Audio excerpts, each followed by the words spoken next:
Okay, we're now recording. Okay. My name is Andrew Rees, and the title of my study is Predicting Delinquent Loans to Improve the Lending Process. Here's a brief overview of the presentation I put together for tonight. First, I will discuss the problem and scope as it relates to my study. And next, I will describe my data sources and detail some of the pre-processing steps taken, machine learning approaches incorporated, and lessons learned to date. And at the end of my presentation, I will answer any questions you all may have. For the purposes of this project, I'm a part of an analytics team at Lending Club. Lending Club uses modern technology to operate the world's largest online credit marketplace. It is a site where borrowers and investors can connect at a lower cost than traditional bank loans. Borrowers experience savings in the form of lower rates, while investors are privy to solid returns. Basically, a prospective customer fills out an online application. Lending Club then uses the customer-provided information to assess risk, determine a credit rating, and assign appropriate interest rates. Multiple offers are immediately made to qualified applicants, providing borrowers with great flexibility. Investors are able to select the loans in which they want to invest and can begin earning monthly returns. Excellent customer service, a streamlined process, low rates, and solid returns have all helped elevate Lending Club's reputation and financial position.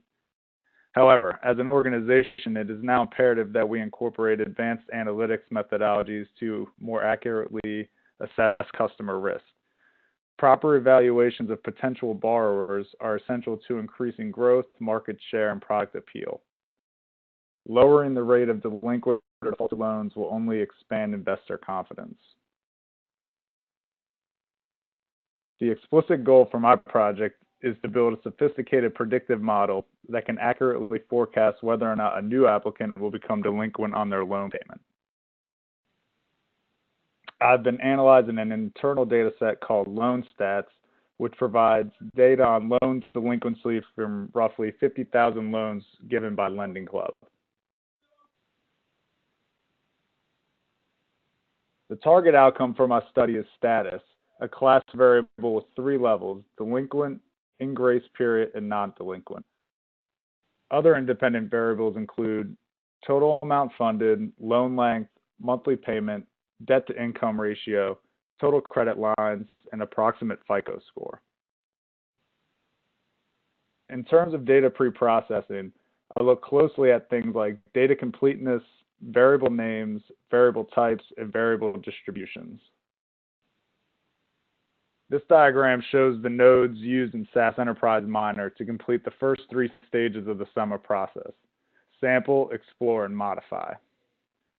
Modifications included reassigning variable roles, imputing missing data, replacing scarce level of class inputs, and transformations for interval inputs.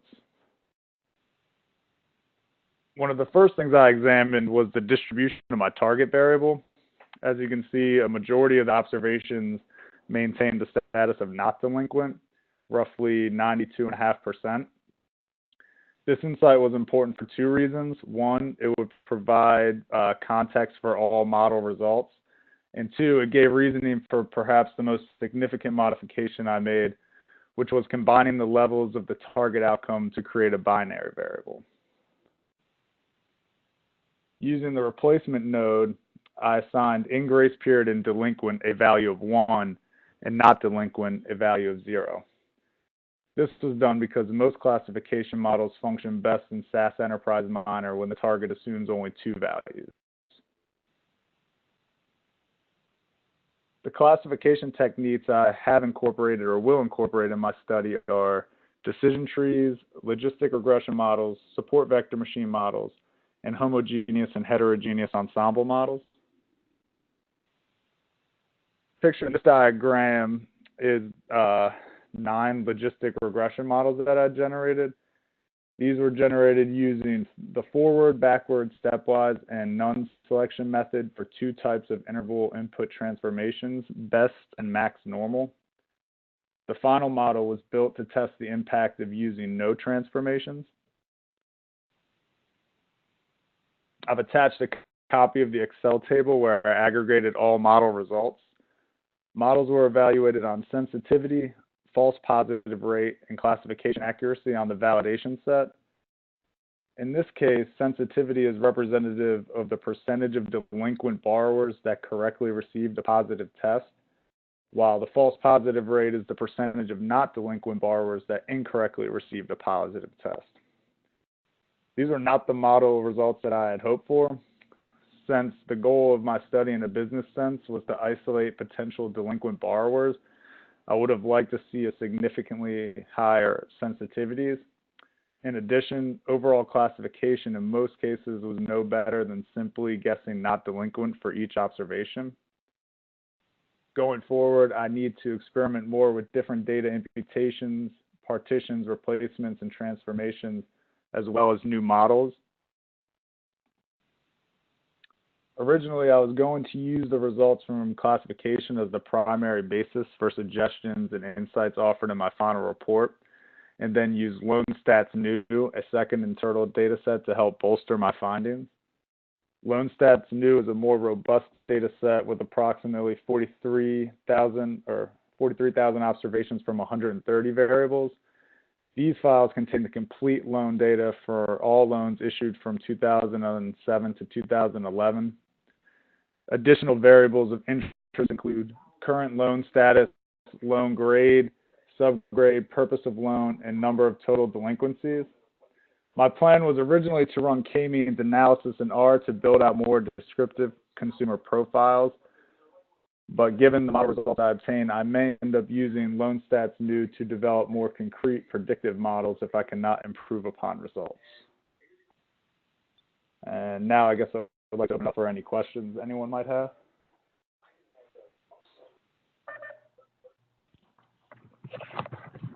That's really good. Why did you pick this case, this data set?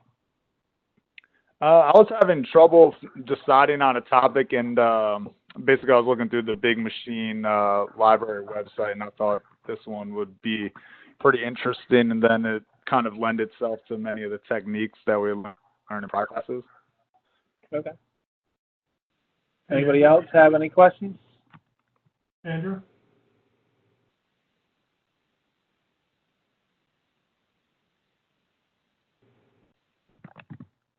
Okay, Ben, I'm going to drag it to you.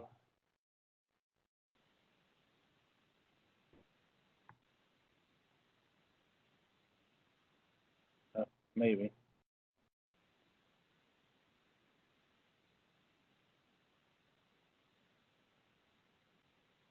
Andrew, can you try to drag it to Ben?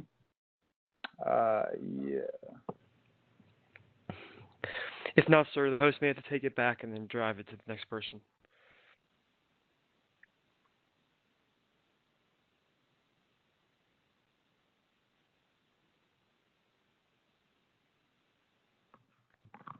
Hey, Ben, I gave it to you. Okay, looks like I've got it, and got everything going. All right, can everyone see my screen? Yes. Okay, awesome. So thanks for giving me the opportunity to brief tonight. So I'm looking at text mining social media. Oh, there it goes. All right. So text mining is hard, but because it gives us some standard, because traditional text gives us some standard spelling and grammar rules, there's structure that we can work with. But with social media, it gets really hard because you introduce special characters as part of words. People will use capitalization to change the meaning or emphasis of their messages. And there's a whole lot of words that are just getting made up on the spot as people combine actors' names for relationships. So I think I can improve the results of text mining analytics against social media if I take some extra care in rebuilding some of the dictionaries and reworking some of the processes in order to pre-process the text before applying analytics like sentiment analysis. So I scraped 13,469 tweets using the Twitter Development API and a Python script that uses the Tweepy module. I queried on the hashtag Orphan Black during the season premiere of that show back on 11 June, and was able to pull tweets down in near real time for about 2 hours. The data set includes the date time group, the sender's screen name, the text of the tweet, and the time zone. And you can see a small sample of some of the tweets that I pulled in, and these are pretty good at capturing some of those problems that I described. The name Allison shows up a couple times in these, both spelled differently. No capitalized with multiple exclamations. And then you've got a few places where the @ symbol in front of a string actually tells you that that's a Twitter account, whereas the hashtag in front of a string tells you that that's a topic that we're talking about. Traditional preprocessing for text analytics is going to remove those, and you're going to lose the difference between those concepts. And then the bottom one gives us a pretty good grammatical sentence, but then we explode into the capitalized words, which changes the meaning. And so were we to do the traditional preprocessing in the way that we learned in Data670, we remove the punctuation, and already we're beginning to lose meaning behind the words that are in these messages. We take out the capitalization, and there goes the emphasis that authors gave us specifically for those words.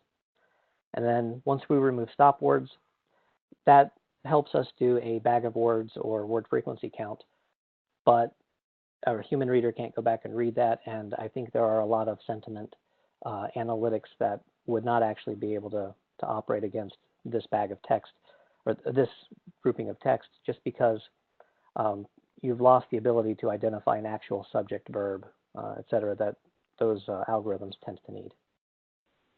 And then you can see some highlights of some of the problems that we created by doing that. Allison's name should only show up once.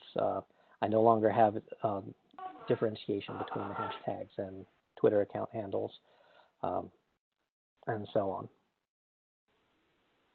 So the way I've gotten my data, I logged on to the Twitter Development API, created an account, and got all of the codes that I need to input into my Python script.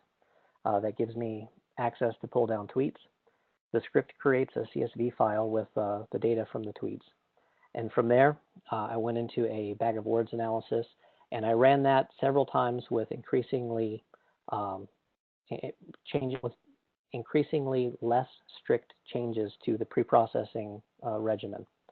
I also took that same body of CSV tweets and parsed them out into separate text files so that I could create a corpus for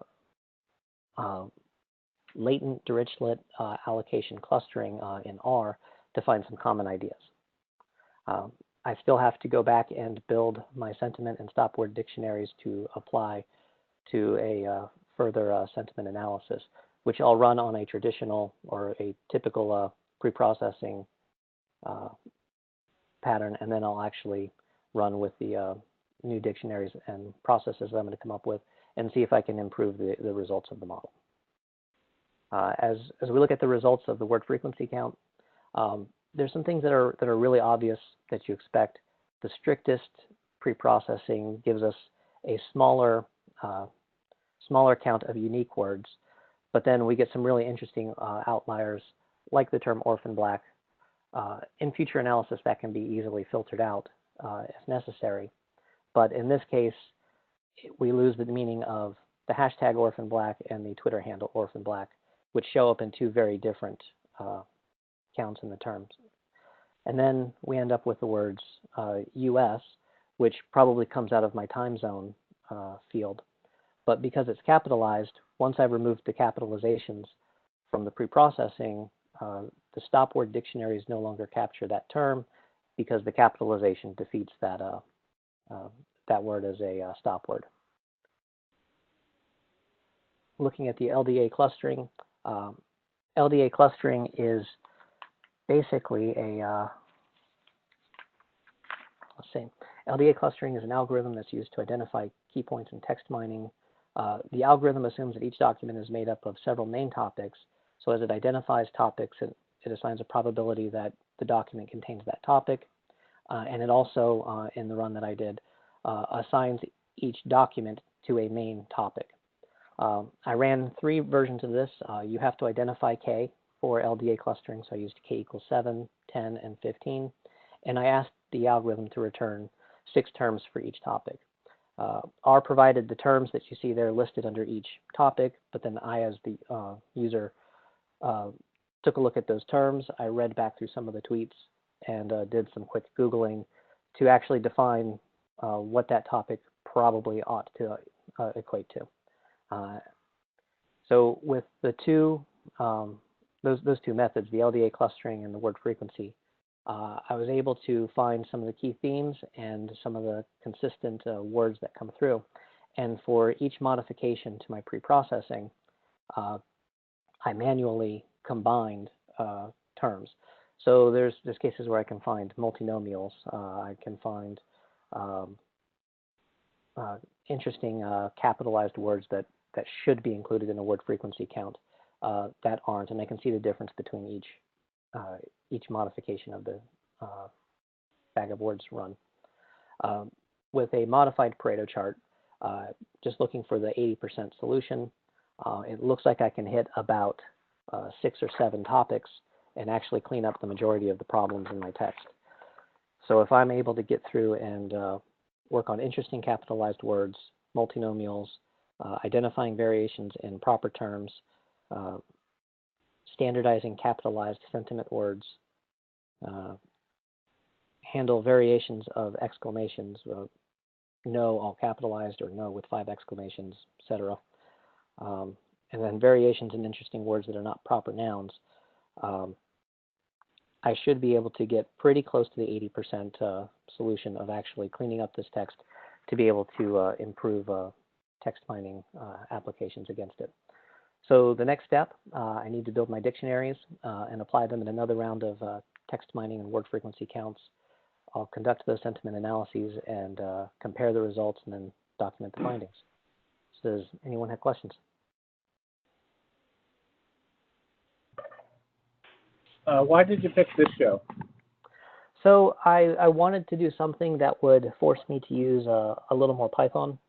Okay. My first introduction to that application was in Data670, and looking at job applications or job vacancies for data analysts, Python is one of those big skills, and I just wanted to shore that up.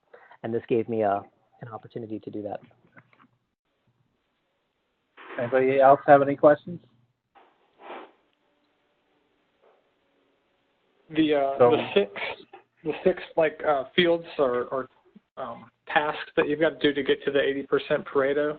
Yeah. And basically you're using those to create bags of words. Is that, you think, going to be a fairly labor-intensive kind of manual process to do some of that? It has been, yes. So I can show you kind of what I'm working on with that, where I had other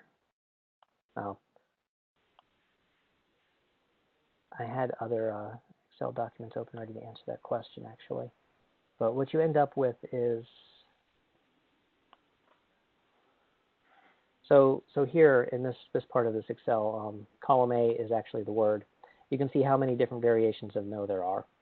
I'm not strong enough with Python to go through and actually find a way to automate that, so I'm having to find a way to collapse that and find variations of no manually and then apply that to a dictionary. Did that answer your question? Yeah, it does.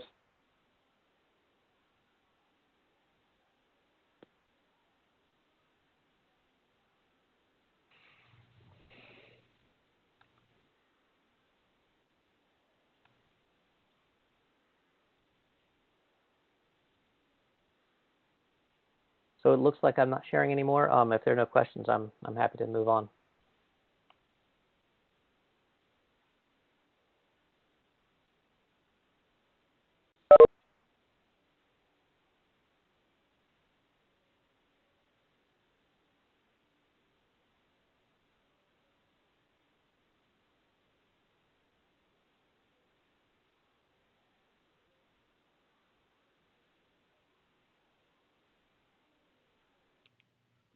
Is it my turn?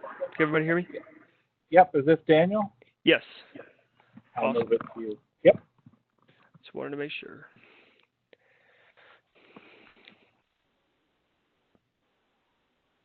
I was talking to myself, that's why. Okay. No worries, sir. Can everybody hear me okay? Yes. Okay. Come on, PowerPoint. Everybody see my screen? Yes. Yep. Okay, great. All right, so just to set the stage, sir, Dan Gonsi, I'm actually a captain in the Army National Guard. I work in the Army National Guard Surgeon's Office. This is actually a task that was given to my branch, so it was perfect timing for the class. So just some disclaimers beforehand. I stripped all the HIPAA data. I stripped all the PII data. I stripped everything that had anything to do with personally identifying or any kind of way to identify anybody, and I changed the percentages around. So the percentages you see here are not the actual percentages that are of the actual Army National Guard, because that's classified data. So I switched a lot of stuff around. So what you're going to see is a representation of what the effort is going to be, but it's not going to be the actual percentages that the actual Army National Guard reflects. I can't give you those. That make sense? Yes. Okay, great. So we'll just get started. So my project was fixing medical deployability of the Army National Guard. We'll get right into the agenda. So the agenda that you provided, sir, for the presentation was I'm going to go over the problem and the scope. We'll go over the data overview that came out of Watson Analytics, my analysis strategy, some lessons learned, which are different from the other two lessons, and then any questions that anybody has. And there's a reference slide that I didn't include. All right. So the problem and scope. So the director of the Army National Guard has directed all Army National Guard units within the 54 states, territories, District of Columbia to be 90% medically deployable. That means that when anybody runs a query against a unit for, like, let's say an infantry unit or an armor unit or a transportation unit, they want to make sure that unit, at least 90% of the soldiers in that unit are ready to deploy medically. Medical readiness is one facet of assessing overall overall deployability of a unit. So if your unit's not medically deployable, you're not going anywhere. You're going to stay where you are. This is probably one of the things that'll keep you from deploying to theater or deploying in support of any mission. So right now we're currently at 80%, and the director of the Army National Guard has tasked my boss to develop a plan to get the Army National Guard to 90% in the next 180 days. And to do that, the director is looking for recommendations to AR 40-501, which is Standards of Medical Fitness. This is the medical Bible. This dictates and drives the regulation for how we classify medically, for how we classify medications, how we classify medical fitness, physical fitnesses, physical tests. Everything has to do with medical of a soldier has to do with this Army regulation. He's also looking for process or procedural changes. The annual physical health assessment. A physical assessment is required yearly for every soldier, so I'm hoping the insights will provide some basic data that's saying, hey, if you're in between the ages of 20 and 25, maybe you don't need an assessment every year because you're typically healthy. So I'm hoping for some things like that.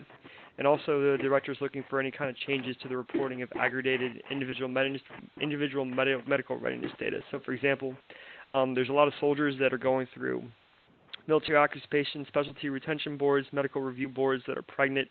Now, those soldiers are automatically non-deployable, and they're typically double-slotted with somebody else. So if we remove those soldiers from the queue, is that going to drive medical readiness overall higher than it already is? So those are the recommendations and the scope of the project that I was given by my boss, who's the surgeon. All right, so the data. So what I did is I selected data from the MedPros system using the RAND function in Excel.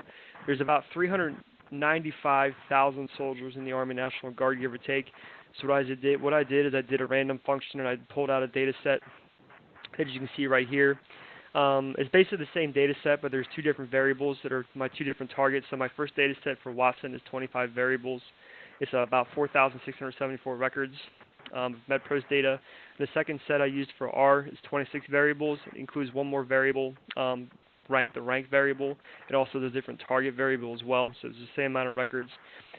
For the data, the majority of the variables are character. They're either a R or a G. R means you're red, and G means you're green for that typical variable. The target variables are numerical. So MRC, which is medical readiness category 1, 2, 3, and 4.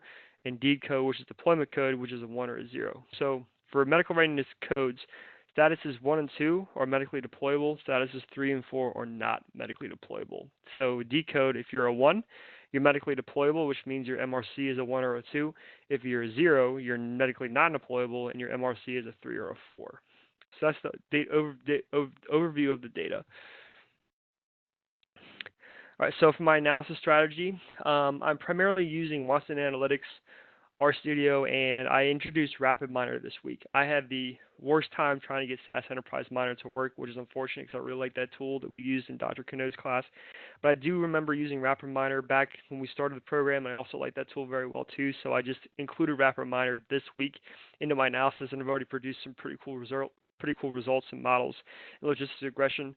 But primarily I'm deriving my insights from Watson Analytics. Watson's been great with visualizing the data, being able for me to filter out, filter in, see what the data does with graphs and bubble charts.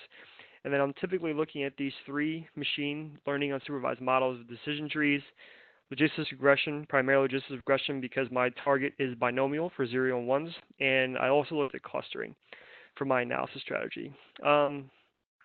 So far, I've ran the majority of my models, and the best model that I've picked, the best model that I've saw this applied to the data has been the logistics regression models, my binomial logistics regression model. The decision tree in Watson was good, but really didn't give me the results that I wanted, because what I'm really looking for is I'm looking for variables that can potentially be looked at primarily by, let's say, a unit. We all know we're strapped with money in the Department of Defense. If we tailor our resources to specific populations that have specific red-green statuses in certain variables that are going to have the greatest effect on MRC. For example, let's say changing all the soldiers, basically targeting soldiers that are between the ages of 20 and 22 is going to hopefully could potentially increase the medical readiness of the unit by 10 to 15%. So I was primarily looking at coefficients that are going to basically change the log of the odds of the actual target, driving it higher versus lower. So logistics regression was primarily the best model that I've received so far. But I did look at multiple models. I did build multiple models in different analysis softwares because I want to see variations and see, let's say, if R was better, RapidMiner was better, or IBM Watson was better, etc. So that was the analysis strategy that I've used. And I primarily stuck with logistics regression for the summary, also for the results section of my paper as well.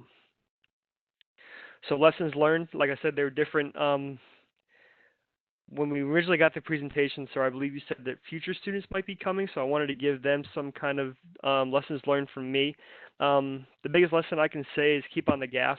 Obviously, every time Dr. McAbee asks for the statuses of projects, I also read through those, but I see a lot of people saying, hey, we're behind with this or I'm behind with that.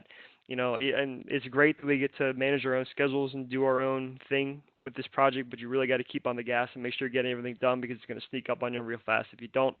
And then my second lesson learned was to explore multiple models for analysis. What I found is that when I've used a bunch of models, I'm getting different results. Some models are better at doing other things, and some models are better at doing other things. So those were the 2 lessons learned that I've gotten from the project so far in the past 8 weeks. Questions? Are you going to share this with your commanding officer, or you have already? I am. So I'm doing it in 2 parts. I'm doing it for the class, which is with all my dummy data, and I'm doing it against the entire data set with the real numbers for him as well. Oh, okay. Actually, this was due to him 2 weeks ago. So, Oh. So that's why when you look at my post, like I'm ahead of schedule because I'm trying to keep it in line with both. So, right. But I'm still exploring different stuff for the dummy data that I'm using right now. But I've already shared the results with him, and we're building the final presentation, and I'm going to brief the director in about 2 weeks right now, based off the analysis. So. Cool. Anybody else have any questions? Did you notice any discrepancy or difference in the results that you turned in for work versus what you've seen for class? No, I have not. Believe it or not. So, Rick, are you Richard? I am Richard, but yeah. Okay, Rick. I don't answer anything. Oh, no, that's fine. I just wanted to make sure. I'm going to pull it down to you next. Is that right? Yep. I think that sounds right.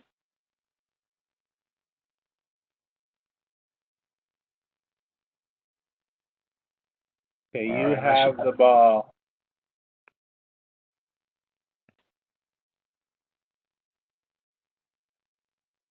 Well, I'm not seeing something to hit present screen. It might be in the middle or on the top. You can go to meeting. Sorry. Oh, meeting.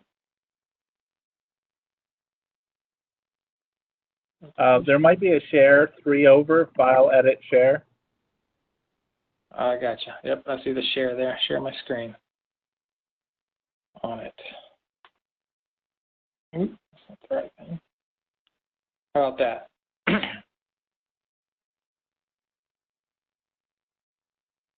That look about right? Perfect. Anybody see it? All right. Good deal. Well, yep, so my name's Rick Schleeper, and I am, for this course, doing an analysis of kind of a fictitious company, an ABC Incorporated. I'm calling it the Health Incentive Program Analysis. So basically, the company that we've made up here is implementing a health incentive program as part of their benefits package next year. This is, a lot of companies have these. They basically comprise of biometric screenings or tobacco cessation programs and various trackers and that sort of thing. And generally they're incentivized. So like if you meet certain health metrics or quit smoking or attend certain number of seminars and that sort of thing, you'll get either gift cards or discounts to your insurance premiums, that kind of stuff. So the intent here is the output of this analysis would determine this ABC organization's goals and what they want to incentivize for their program. The scope is going to, or I guess the target variables are kind of heart-related trauma, stroke, and diabetes. The big one left off here is probably cancer. So that's kind of twofold. There's the data set limitation. The data sets I was finding did not have cancer in them. And then 2, there's probably so many different kinds of cancer that it could probably be an analysis in and of itself. Maybe somebody next year could do it, who knows. And the data set I got was from the NHLBI. This is the National Heart, Lung, and Blood Institute. It's a heart study done with residents of a town called Framingham, Massachusetts. There's 11,627 observations, as you can see there. Lots of different health metrics, both discrete and continuous. So like things like whether you smoke or not, or whether you're on medication or not, would be some discrete ones. Continuous, like what's your blood pressure or BMI or those kinds of things. And then the target flags are for the 3 target metrics are binary. So whether you had a heart attack at some point in the future, whether you had a stroke or diabetes at some point in the future over the course of this study. And it was, I don't know, I'm blanking on the years. I want to say it was like over the course of 20-something years. So pretty good time frame in terms of did they ever have one of these events in the future. With the data preparation, there's a handful of variables with missing figures. In most cases, they were under 5%. I used mean values for those that were continuous. There's actually, so HDL and LDL is kind of a cholesterol-related metric, which I thought was important, would be pretty influential, at least in the heart stuff. But like 70% of the records are missing that. So my thought is I might do kind of like, after I'm done with the main analysis, leaving that out because you can't really make up 70% of the data, do maybe like a secondary smaller analysis with the 30% of records that have that information and see if it changes anything. And then also the last piece was for the heart-related metrics, there was actually several different binary variables for that for different types of heart attacks. So I kind of just grouped those all into one for any coronary heart disease target variable there. So kind of the goals for the project were, an analysis were twofold. One, was measure which variables should be incentivized by ABC organization. And to do that, my intent was to create a logistic regression model. So not so much to say, all right, John Doe and Jane, you guys are probably going to have heart attacks later, but more to say, all right, well, here are the 3 BMI, cholesterol, and heart rate or something like that would be, these are the most important metrics to this particular target. That way the organization can focus on those and incentivize those the most. Then the next piece would be how do you incentivize them? So what should the BMI be if that's something that ABC organization ends up incentivizing? And to do that, I'm planning on creating a lot of decision tree models and kind of comparing where those nodes split to develop some thresholds there. Like most folks probably using the SEMA model, I'm leaning heavily on SAS Enterprise Miner. It was my favorite tool throughout the program. Probably a lot of people's, just from the ease of use and all the different little options and buttons you can click. You can have this, I feel like the trees in terms of the process flow looks really good and sematized that really well. In terms of expected outcomes, I kind of mentioned some, like I feel like BMI is probably going to be important, maybe glucose probably for diabetes, yes, cholesterol probably for heart. So I just have some, probably common knowledge about health metrics, but in terms of the actual thresholds, I really have no idea. So I wouldn't even want to wager a guess there.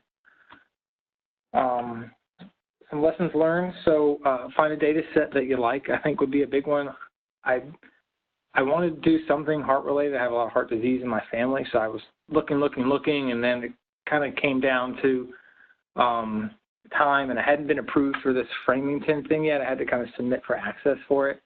And so I started messing with some other data sets, but wasn't as excited about them. Even submitted the first assignment on that one, but then got approved and got access to this one. So sort of did the assignment 1 twice. But that really helped in terms of engagement, working with a data set that really interests you. By data preprocessing, I'm kind of been narrowing down inputs due to correlation and that sort of stuff. And, obviously the meat of the assignment of analysis, I've kind of started in on that pretty good this week, and that's been super fun. Here's all the references. I don't really have a questions page, so this is going to double as my questions page. Does anybody have any questions? So did you find the data set from the NHLBI website? Where did you find the data set? I first heard about the data set through lots and lots of Googling. And then once I found it on the NHLBI website, they have a pretty good write-up about it, and they have actually a few data sets that you can submit for, and I requested directly from them. Yeah. Can you send me that link? This is John. Yeah. That'd be great. Anybody else have any questions?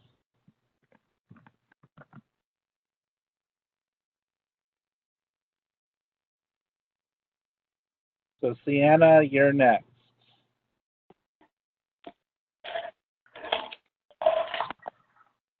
So you should be able to see a share menu item and be able to share to your screen. Okay. Can you hear me and see my screen? Yes on both. Okay.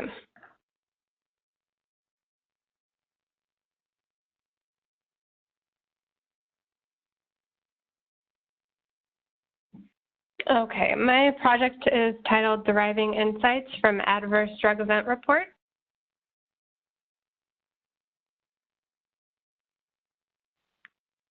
So the background for this project will be, I'll be working as the lead data analyst for a contractor working with the U.S. Food and Drug Administration, or the FDA. I've been selected to assist with a data analytics project that will serve to provide insights about drug adverse event reports that have been reported to the FDA. So for the scope of this project, it'll be adverse drug event reports where the patient was taking at least one drug in the SNRI pharmaceutical class. The Mayo Clinic explains that this class of drugs help relieve depression symptoms such as irritability and sadness, but some are also used for anxiety disorders and nerve pain. So for the business questions, I'll be working to find insights and patterns to learn more about adverse drug events related to the SNRI pharmaceutical drug class. And for my models, I'll be trying to predict whether an SNRI adverse drug event will end in death. And the objective will be to use the analysis outcome to improve public health and public health awareness, as this is for the FDA. So the data source that I'm using, is from the OpenFDA. And the OpenFDA Drug Adverse Event API returns data from the FDA Adverse Event Reporting System, which is a database that contains information on adverse event and medication error reports submitted to the FDA. Currently, this data covers publicly releasable records submitted to the FDA from 2004 to 2013 and is updated quarterly. For background, an adverse event is submitted to the FDA to report any undesirable experience associated with the use of a medical product in a patient. For drugs, this includes serious drug side effects, product use errors, product quality problems, and therapeutic failures for prescription or over-the-counter medicines and medicines administered to hospital patients or at outpatient infusion centers. So for the data set description, so this is available, so it's available in JSON format, which is the image that I have here. JSON stands for JavaScript Object Notation, and it's a popular way to format data as a single human-readable string. So many websites offer JSON content as a way for programs to interact with the website, known as Application Programming Interface, or API. And then the API is actually accessed via the URL. And so for this filtered data, filtered on the SNRI drug class, there's a total of 6,555 reports, but the FDA limits the amount of reports that you can directly query. So I could only pull back 100 reports at a time, and I could only pull back 5,000 reports. So I'll be using the first 5,000 reports. And then, as you can see, there's an extensive list of variables that you can select from, and I'll show you some of the variables that I've selected in the next slides. These are some of the variables that I've selected. You know, you have your basic attributes like patient sex, patient weight, and then my target variable will be a binary variable, which was whether or not the adverse drug event resulted in death.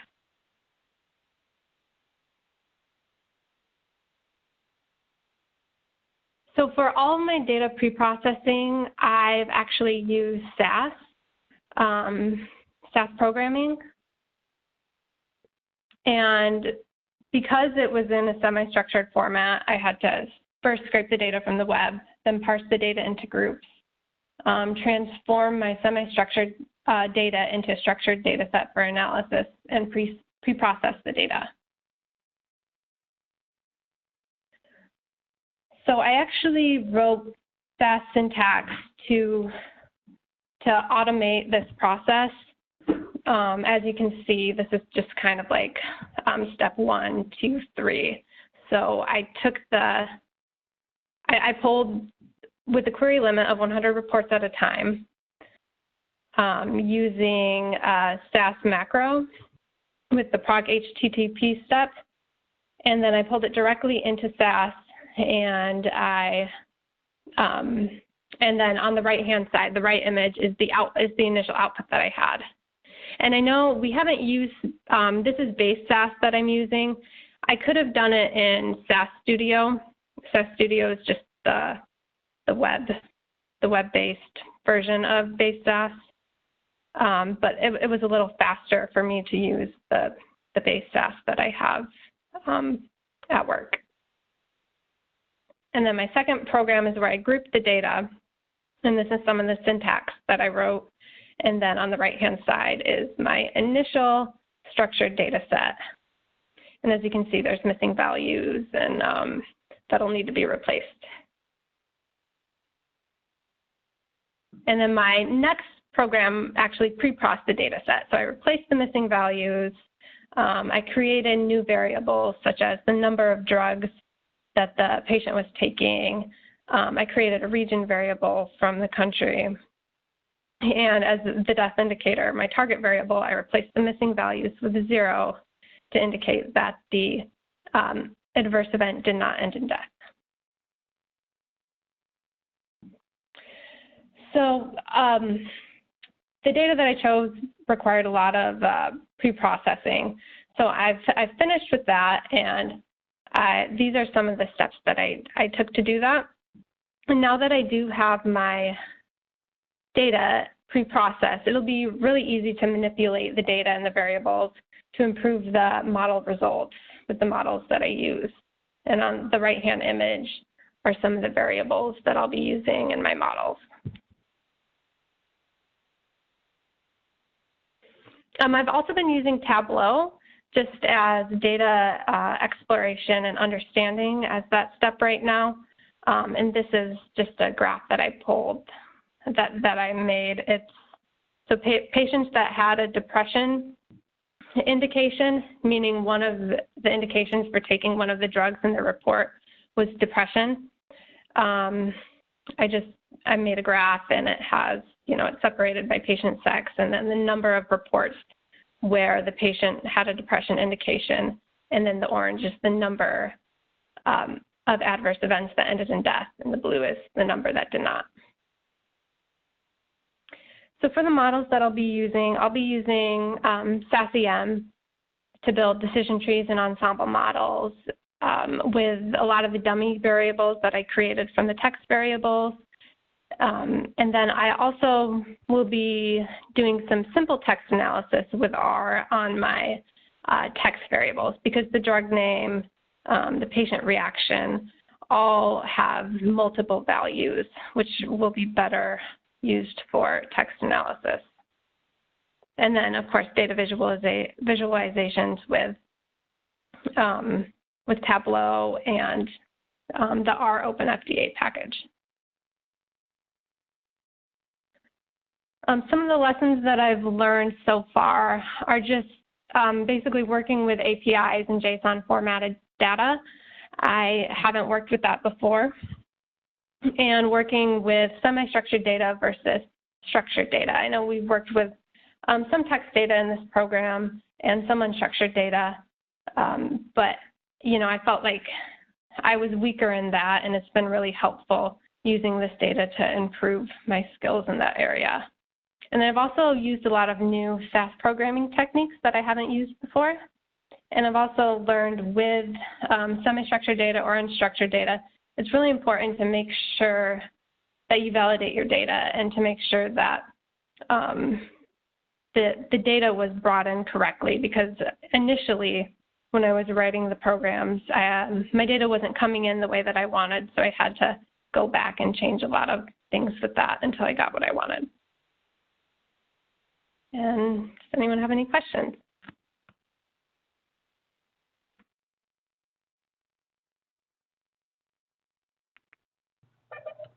Did you feel just finding your own project easy or difficult? Or would you change your selection of projects?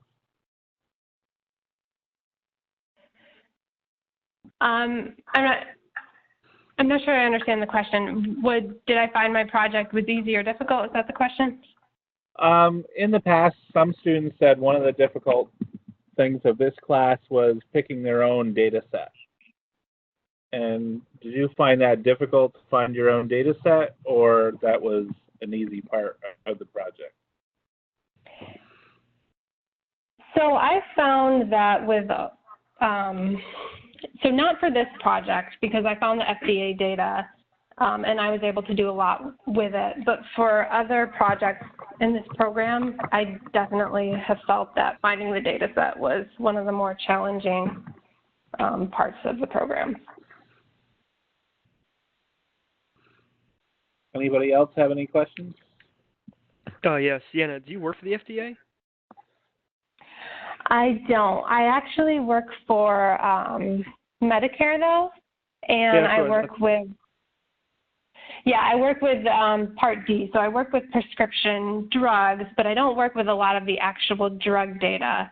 I work with the payment data more. So I thought it would be really interesting to work with that.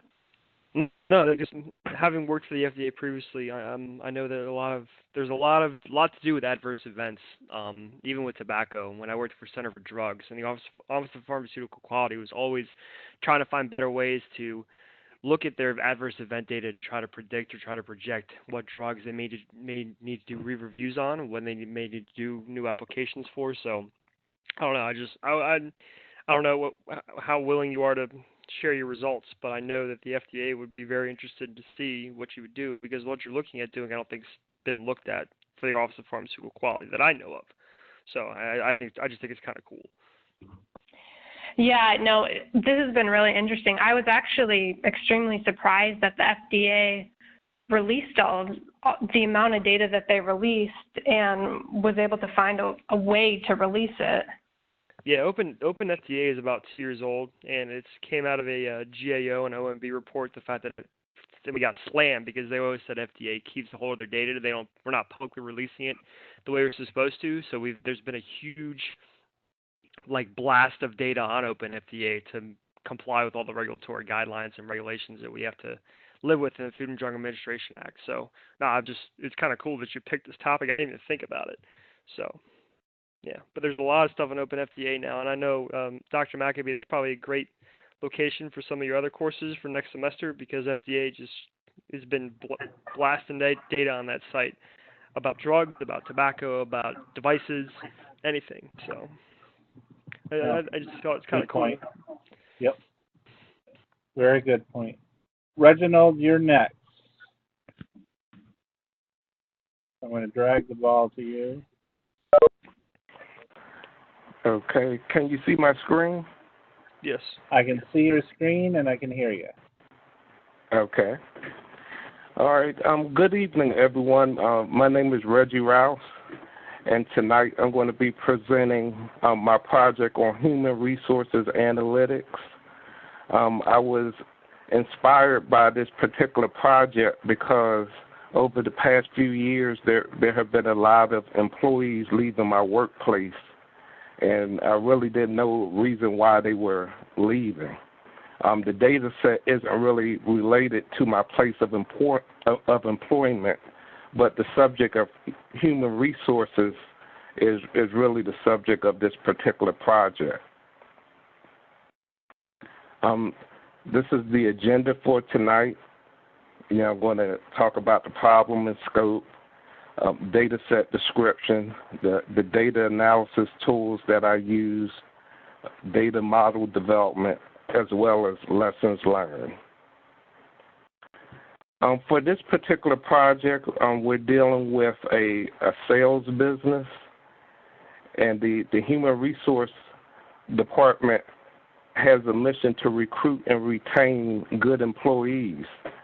But the problem is that the organization faces challenges retaining the most valuable employees.